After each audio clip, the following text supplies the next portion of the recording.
I guess I'm going to talk about comic books again. How do the big boys talk about comic books? How do the pros do it? I think like it's your boy Zach. He talks about something completely unrelated, something about his personal life, before he talks about the subject, to fill up a little bit of the airtime, I guess. I don't know why he does that. Did you notice that? Like, he's in his car and he talks about like something completely unrelated. Okay, yeah, completely unrelated topic. I couldn't do my video on my main channel today, which is something that I haven't failed doing in over a year now, because got a driving license test tomorrow. Driving exam. And on top of that, I also have a wedding, and on top of that, it's also like incredibly hot in here, so all of the things are just piling up on top of another, so I got overwhelmed, gotta say. Okay, enough talking about the off-the-topic thing. Let's talk about the comic books, right? So, there's a new Marvel production, I suppose. Like something brand new and original coming from Marvel. It's called World War She-Hulk. My God, I'm so glad the pronoun is there, because otherwise you wouldn't know. I mean, look, just it's wonderful, isn't it? It is absolutely wonderful. Like, when I walk the street, this is exactly how I see women look like. This is every single woman, when I go out clubbing, looks exactly like this. Identical. I mean, this is so relatable. You know, I showed it to my fiance, and she was like, damn it, I want to look like that. Like, that is exactly how I want to look. Oh, my God. Honestly, if She-Hulk was lifting, I would probably ask for a urine sample to see if she's not cheating or anything like that. It's like she might be taking something. I'm just saying, whatever. You know, it's just a bad joke. Can you even joke about comic book characters? That's the question. Can you make jokes about fictional characters? Well, apparently not. Apparently you're not allowed. We got a YouTuber here. HeelvsBabyface. Now this twat is actually quite big, okay? Like, he's too young, he's powerful, he's got a lot of subscribers. A lot of people like him. And he brings up the news. Now, he got banned, okay? Because he's a very dangerous person. If Twitter Trust Safety Council would run society, which, by the way, they should, because I don't know how society can be kept safe without Twitter's Trust Safety Council. They would decide that HeelvsBabyface should be put in prison, like he should be segregated from civilized folk, because he is causing harm, he is causing danger, alright? Like, if the crime rates have risen in your town, it's because of HeelvsBabyface having access to a keyboard. This man is incredibly dangerous, okay? Give him a keyboard, give him an internet access, and he's going to cause real-life harm. How? By criticizing She-Hulk.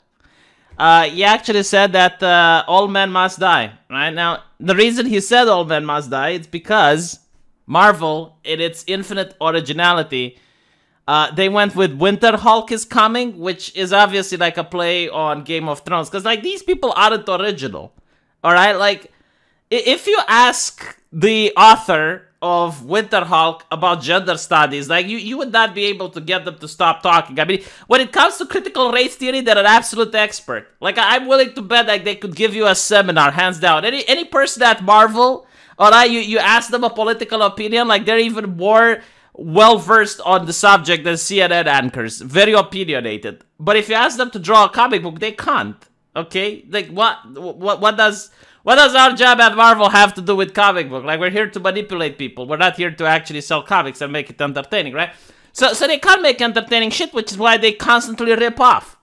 Like, they can't create a new character. Oh, look, a spin-off on the Hulk. Well, on She-Hulk, at least. Let's get She-Hulk and make her red and give her a different story. Man, like, back in the days, people would complain if you do that in fighting games, right? People did it in fighting games because they didn't have enough space on the bit cartridge. But once, like, they did have enough space, it's considered unacceptable to do the palette swap. Unless, like, even Ryu and Ken, they're not palette swaps anymore. Like, they're different characters, right?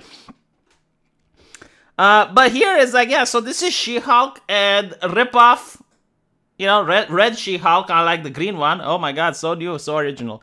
And Winter Hulk is coming, a play on Game of Thrones, right? And then you look at HeelvsBabyface.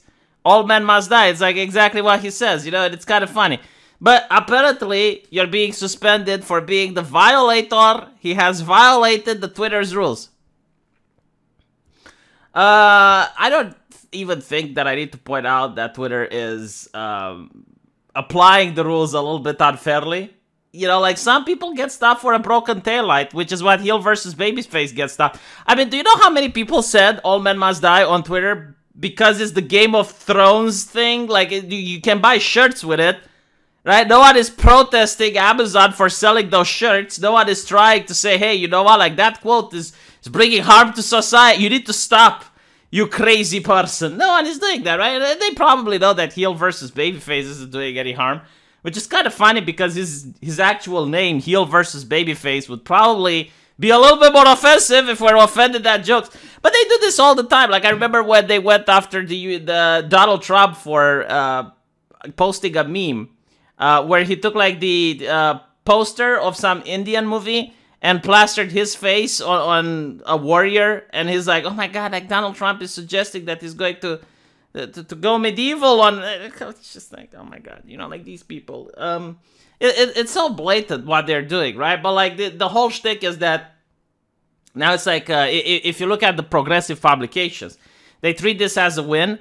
Like, when they're going to mention HeelvsBabyface in the future, they're going to be like, oh yes, HeelvsBabyface, banned on Twitter. You know, they use it as a rap sheet of some sort, as if, like, the corporations have actual social power, that it's somehow, like, a bad mark on your record because you're not progressive enough. I mean, holy shit, you got banned from Twitter. Can you imagine? Yeah, so apparently, like, he's suspended. We don't know if it's permanent or not, but it does show how us-hurt Marvel must be. And by the way, like, this is really good for business, isn't it, Marvel? Like, I'm pretty sure no one is going to make the connection that, you know, HeelvsBabyface, one of your biggest critics, is getting banned by Twitter, right? It's probably not your doing. I'm pretty sure it's not your PR team doing any of this. It's just coincidental, right? It's just coincidental. Like, so many people say the Game of Thrones catchphrase, nothing happens to them. But because HeelvsBabyface, you know, said it this time, criticizing Marvel, all of a sudden he gets banned. Yes, I'm pretty sure that this is absolutely not of your doing. And again, like, it's kind of hilarious because that's not the way you're supposed to treat your critics, right? Like, HeelvsBabyface can sell more comics than any of your prestigious publications. I'm willing to bet, okay? I'm willing to put my money on it. HeelvsBabyface can sell more comics than the New York Times and MSNBC put together. Do you know why? Because those publications, even though they're large and prestigious, don't have a big overlap between people who read comics and people who watch them and read them. Meanwhile, HeelvsBabyface has a lot of geeks. Like, you'd want him on your side if you sold shit. But, you know, it is what it is, and that's why manga is the top seller in the United States. Like, top 20 comics sold are manga. Yeah. Honestly, like, if you look at the reason why most people stop buying from a business, the biggest reason is how the business treats their customers. And the fans of HeelvsBabyface, notice this, they're not going to appreciate it. I'll tell you this, Marvel. And also, learn how to actually draw women. Like, go to one of those art schools. You know, where you have, like, a naked lady sitting on a chair, and you draw that. Like, try doing that for a change. I guarantee you, you're going to raise sales. I know, art is subjective, blah, blah, blah, blah. Yeah. Do what I tell you. Like, try that. Try that for a little change. Just try it once. You know, like, you're not going to lose anything. Just like, do that. Try drawing realistic women for a change. And you're going to see a little bit of an increase in sales. Mark my words. Let me know what you guys think, and I'll see you in the comment section. Take care.